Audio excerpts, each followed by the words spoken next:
اب میں پہلے عقیدہ پڑھ دیتا ہوں تاکہ عقیدے کے بعد آیت پر کسی کو اعتراض کرنے کی گنجائش باقی نہ رہے. دیکھیے اگر کوئی یہ سمجھتا ہے کہ رب الارض سے مراد اللہ ہے تو رب الارض سے مراد اگر اللہ ہے، اللہ رب الارض، اللہ زمین کا رب ہے، تو اللہ کا جسم نہیں ہے.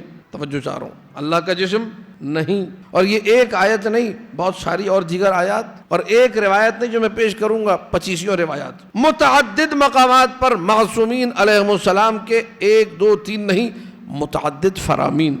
ہر فرمان میں جب مثلا سورہ نور کی جو آیت ہے، اللہ نور السماوات والارض، اللہ آسمانوں اور زمینوں کا نور ہے. نادان وہ ہے جو یہ سمجھے کہ جو سورج کے نکلنے سے نور پھیلتا ہے یہ اللہ کا نور ہے. معصوم کی بارگاہ میں کسی نے جا کر کہا مولا یہی نور جو کائنات میں پھیلا ہوا یہی اللہ کا نور ہے. کہا یہ تو ان لوگوں کا عقیدہ ہے جو خدا کا جسم بناتے ہیں، ہم تو نہیں بناتے. دیکھیے لائٹ، جو پڑھے لکھے لوگ ہیں وہ سمجھیں گے اس بات کو، لائٹ سبجیکٹ ہے فزکس کا، لائٹ کی جسامت ہے. روشنی کی ایک رینج ہوتی ہے، رینج اسی کی ہوتی ہے جو جسم رکھتا ہو. بہت توجہ چاہ رہا ہوں.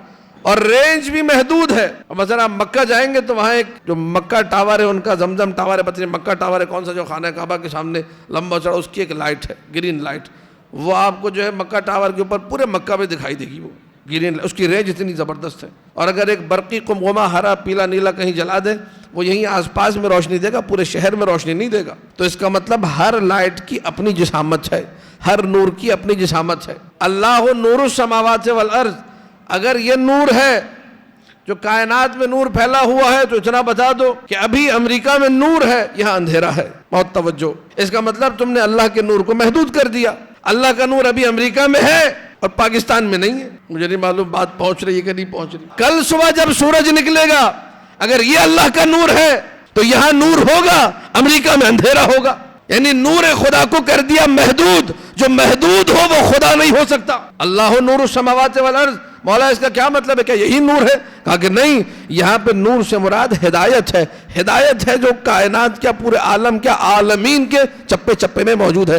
اللہ نور السماوات والارض یعنی اللہ حادث السماوات والارض، اللہ آسمانوں میں بھی ہدایت دینے والا ہے، اللہ زمینوں میں بھی ہدایت دینے والا ہے.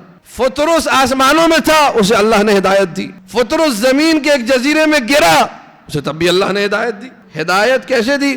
700 سال عبادت کی، 700 سال عبادت کی. بس یہ ایک بیچ میں ایک جملہ آ گیا، سنتے جائیے تاکہ ہدایت واضح ہو جائے. آسمانوں میں ہدایت کون دے رہا ہے؟ اللہ. زمینوں میں ہدایت کون دے رہا ہے؟ یہ 700 سال فطرس کو عبادت کی توفیق کس نے دی؟ اللہ نے دی. 700 سال کی عبادت کے بعد کیا فطرس کو پر ملے؟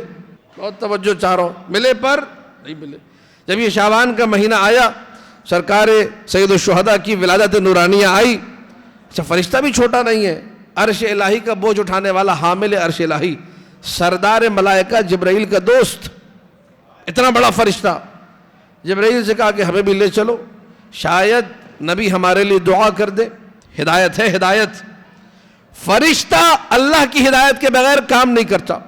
قرآن کی آیت ہے، فرشتہ چلتا ہی اللہ کی.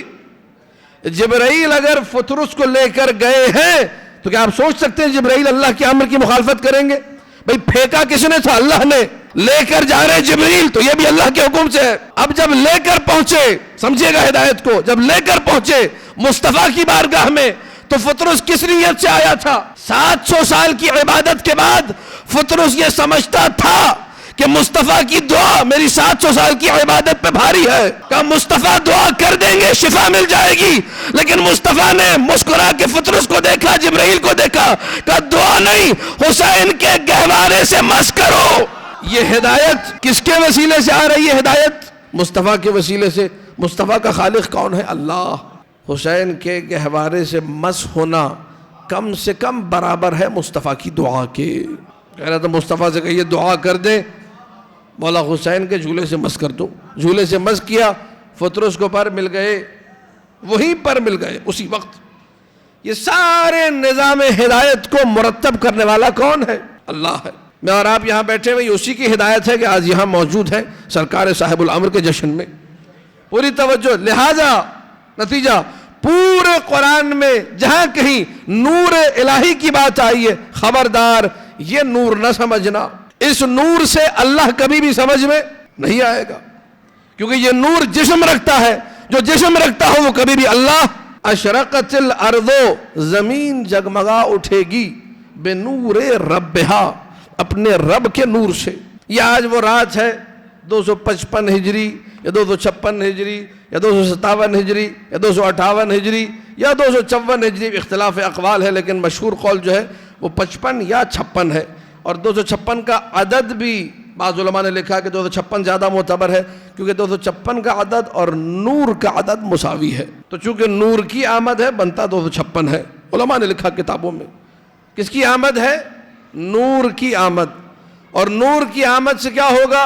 زمین جگمگا اٹھے گی۔ وَأَشْرَقَتِ الْأَرْضُ، زمین جگمگا اٹھے گی، بِنُورِ رَبِّهَا، زمین کے رب کے نور سے۔